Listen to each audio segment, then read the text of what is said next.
Digital overload और hyper connected world बहुत commonly आजकल डिस्कस होने वाले टॉपिक्स है। और digital overload, digital information overload का मतलब क्या है, इसके साइकोलॉजिकल इम्पैक्ट्स होते हैं क्या, और क्या हम इससे बच सकते हैं। तो आइए आज हम इसके बारे में डिस्कस करते हैं। मैं हूँ डॉक्टर विभावरी पाटिल, आयुष हॉस्पिटल खारघर से कंसल्टेंट साइकेट्रिस्ट, और आज हम डिस्कस करेंगे digital information overload and how to reset your brain in a hyper connected world. तो आजकल सारी की सारी इंफॉर्मेशन ऑनलाइन अवेलेबल होती है। आप खाना ऑर्डर करने से लेके तो पढ़ाई लिखाई से लेके हर चीज़ आपको ऑनलाइन मिल जाती है। अगर आप एक चीज़ के लिए सर्च करेंगे तो आपको 10 चीज़ें मिल जाती है, और इसी के अंदर आप फंस के रह जाते हैं।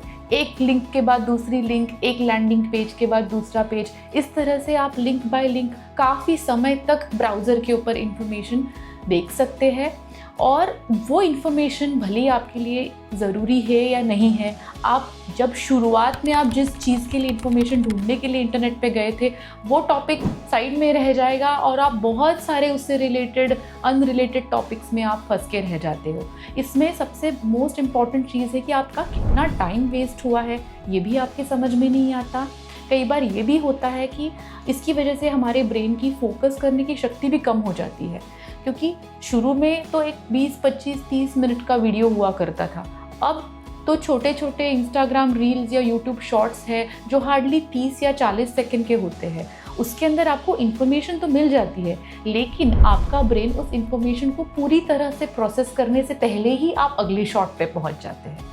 तो जो पहले शॉट से आपको इन्फॉर्मेशन मिली है, आपका ब्रेन शायद लेटर डेट पे उस इन्फॉर्मेशन को उतनी अच्छी तरीके से यूज़ नहीं कर पाएगा, क्योंकि वो इन्फॉर्मेशन आपके ब्रेन में रजिस्टर होने से पहले ही आप एक नए टॉपिक पे जंप कर रहे हैं। दैट इज़ एक चीज़ कि ये डिजिटल ओवरलोड और एक्स्ट्रा इन्फॉर्मेशन की वजह से जो महत्वपूर्ण इन्फॉर्मेशन है वो साइड में रह जाती है, और बहुत सारे अनरिलेटेड टॉपिक्स है जो आपके ब्रेन में एक तरह से डिजिटल जार्गन क्रिएट कर देता है।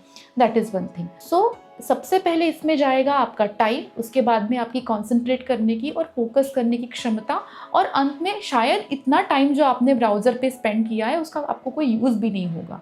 तो इससे बचे कैसे? सबसे पहली बात, टाइम एंड अगेन अपने आप को आप थोड़ा सा डिजिटल डिटॉक्स दीजिए।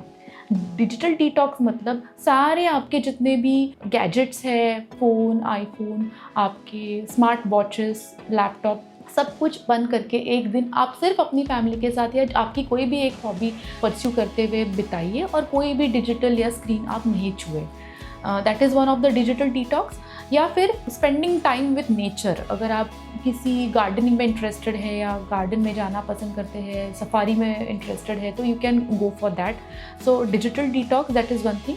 और अगर आप कंप्यूटर्स के एरिया में काम करते हैं या आपको डेस्कटॉप या लैपटॉप पे ही आप काम करते हैं, तो आपके जो वर्किंग आवर्स है उसके अलावा आप कितना टाइम स्क्रीन के साथ बिता रहे हैं इसकी आप एक लिमिट सेट करके रखिए। उस दिन के उतने घंटे की लिमिट सेट हो जाने के बाद फिर आप स्क्रीन को हाथ ना लगाएं। हर छोटी चीज़ के लिए वेब ब्राउज़र का सहारा ना लें। बहुत सारी इन्फॉर्मेशन तो हमको प्रिंट मीडिया से ही मिल जाती है। कई लोगों को लगता है कि हम अगर कंप्यूटर से पूछेंगे तो हमको सारे सवालों के जवाब मिल जाएंगे। वो एक मशीन है, वो सिर्फ उन्हीं सवालों के जवाब देगी जो हम उनसे पूछेंगे। तो सबसे पहली बात तो है कि आपको एग्जैक्टली क्या इन्फॉर्मेशन चाहिए और आपको कौन से कीवर्ड्स या कौन सा सवाल प्रिसाइजली पूछना है वो पहले डिसाइड कीजिए, और तभी आप अपना ब्राउज़र खोलिए। आप एक्स्ट्रा इन्फॉर्मेशन ओवरलोड से बच सकते हैं।